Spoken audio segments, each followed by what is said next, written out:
Time flow, time of the month, crimson tide. How about just your period? Have you ever wondered where it all started? I'm Alyssa Stein, a historian and author, and this is a brief history of periods with you by Kotex. It's amazing to think that 100 years ago, there were no products on the market for women and their periods. Women had to use things they found at home, like old rags and whatever they had around the house. But in 1921, Kotex put the first pads on the market. They were made from a material that had been discovered during World War I for bandages for soldiers. Nurses found that it was really absorbent, and then Kotex put it out on the market.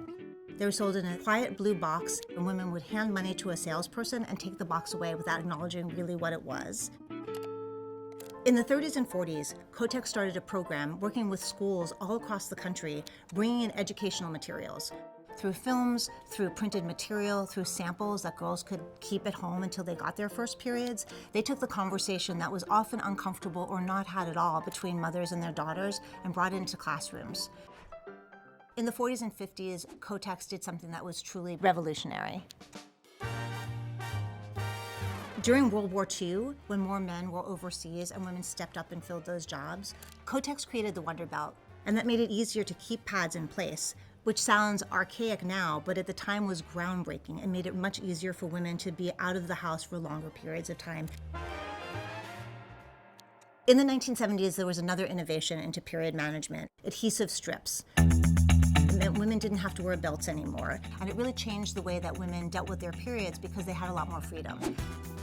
Not being tied literally to a belt anymore, this really opened up the world for women to play sports, to be more active, and the period management supplies became much smaller and more comfortable to wear and use. So the box New Freedom truly meant new freedom for women. In the 1990s, You by Kotex took a tremendous step forward by showing actual product on their packaging.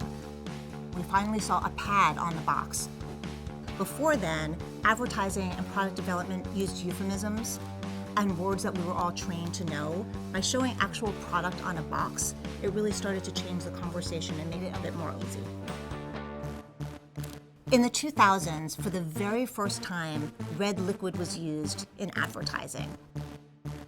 And that was shocking because we had been trained for so many decades to see period materials with this blue liquid that had nothing to do with bodily function. So it's a very brave thing for Kotex to undertake, to say, you know what, we're gonna show what actually is instead of pretending it is something different. For the past 100 years, You by Kotex has been developing better and better products to put out on the marketplace. In fact, right now they have pads with raised centers that better fit people's vulvas and absorb faster than ever before. There has always been stigma and shame about menstruation and periods, and it's really important to keep talking about it because that's what's going to make change happen. The more we discuss, the more we can change mindsets and the way we feel about our periods and our bodies.